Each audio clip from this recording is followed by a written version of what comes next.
Hello friends, मित्रों, आज का जो दिन है वो अदानी ग्रुप के स्टॉक के लिए बहुत इंपॉर्टेंट डे है in the history of the India. आपको पता है कि हमारी 24 जनवरी 2023 को सुबह 8:15 पे हिंडनबर्ग रिसर्च रिपोर्ट आई थी, जो कि हिंडनबर्ग के ट्विटर हैंडल पे पब्लिश की गई थी और वो 93 पेज की रिटर्न थी। और उन्होंने कहा था जो अदानी ग्रुप के स्टॉक है ये 85% ओवर वैल्यूड है। From that day to today all stock of the Adani group corrected more than 80%। उसमें कैश मार्केट के भी स्टॉक है, अदानी ग्रीन, अदानी ट्रांसमिशन और Adani total gas and 2 F&O के स्टॉक है, Adani enterprises and Adani ports and such limited.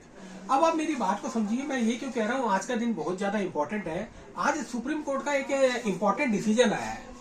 जो हमारे चीफ जस्टिस ऑफ इंडिया है चंद्रचूड़ जी, उन्होंने कहा है कि हम एक कमेटी बनाएंगे, एक्सपर्ट पैनल की कमेटी बनेगी और वो कमेटी की डीप इन्वेस्टिगेशन करेगी, जांच करेगी कि इन्वेस्टर के जो राइट्स हैं वो प्रोटेक्ट हो रहे हैं नहीं हो रहे, यानी to protect the interest of the investor and trader.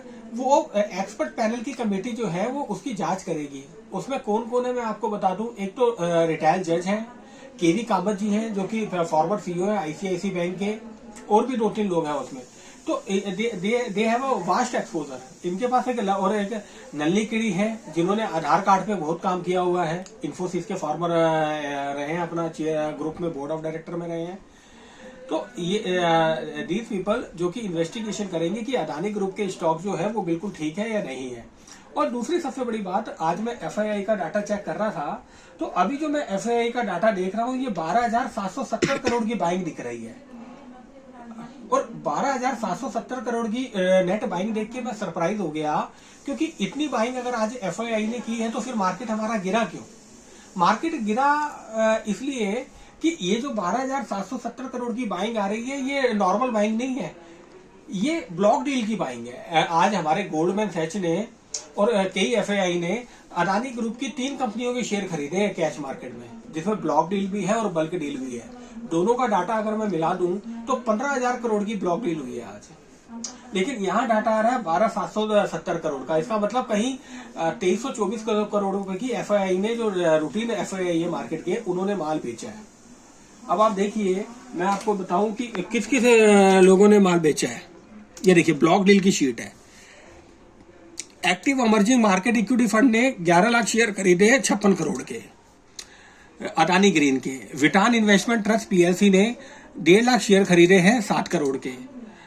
इस हिसाब से employ retirement system of taxes 1,56,000 share खरीदे हैं 7 करोड़ के। गोल्डमैन सैच ट्रस्ट ने खरीदे हैं करीबन 2 करोड़ 25 लाख शेयर 1136 करोड़ के। Goldman Sachs trust 2 multi manager alternative fund, इन्होंने खरीदे हैं 11,379 जो कि 57 लाख के हैं। इस तरीके से ये सारे ट्रस्ट हैं। New York state government retirement fund 6,42,000 share इन्होंने खरीदे हैं। Goldman Sachs global multi manager alternative portfolio, इन्होंने खरीदे हैं करीबन 26,398 फंड। और ये सारी बल्क ब्लॉक डील का डाटा हमारा एनएसए के पोर्टल पे है, जहां ये टोटल वैल्यू अगर मैं जोड़ता हूं तो इसकी कुल वैल्यू निकल के आती है 9,986 crore. This is a block deal. इसके अलावा बल्क डील भी है, 68-6500 करोड़ की बल्क डील भी है हमारी। तो दोनों को अगर ब्लॉक डील और बल्क डील अदानी ग्रुप के छोड़ दें, ये देखो एचडी फैमिली ट्रस्ट ने बेचे हैं 55,60,000 share, 5 crore 56 lakh share. SB Adani family trust ने बेचे हैं अदानी पोर्ट के 8 crore 86 lakh share. SB Adani family trust ने बेचे हैं 2 करोड़ 84 लाख शेयर अदानी ट्रांसमिशन के। तो इस तरीके से आज इन तीनों कंपनी में बड़ी ब्लॉक डील और बल्क डील हुई है, जिसकी वजह से नेट 15,000 करोड़ रुपए की वहां हमारी बाइंग हुई है एफआईआई द्वारा। लेकिन उसका नॉर्मल बाइंग से कोई लेना देना नहीं है। तो आप ये नहीं हो जाना कि एफआईआई की बड़ी बाइंग आ गई है, दिस इज एब्सोल्युटली रॉन्ग। तो अदानी ग्रुप में सुप्रीम कोर्ट ने भी जांच कमेटी बनाई है, तो आप केयरफुल रहिए। मुझे लगता है 17,000 का लेवल हम बहुत जल्दी टच कर जाएंगे और बैंक निफ्टी में भी हम 40,000 की तरफ बढ़ रहे हैं। तो बी केयरफुल। इसे अपना एफआईआई की कैश मार्केट की सेलिंग की फिगर को आज देख के सरप्राइज मत होना। इसमें ब्लॉक डील जुड़ी हुई है। टोटल 15,000 करोड़ की ब्लॉक डील है, वहां 12,000 करोड़ की आ रही है। इसका मतलब 2700-2800 करोड़ रुपए का अदर एफआईआई ने माल भेजा है, जो नॉर्मल रूटीन ट्रेडिंग करते हैं मार्केट में, डेरिवेटिव एफएनओ में ट्रेडिंग करते हैं, कैश में स्टॉक बेचते हैं, उनका डाटा है। Thank you.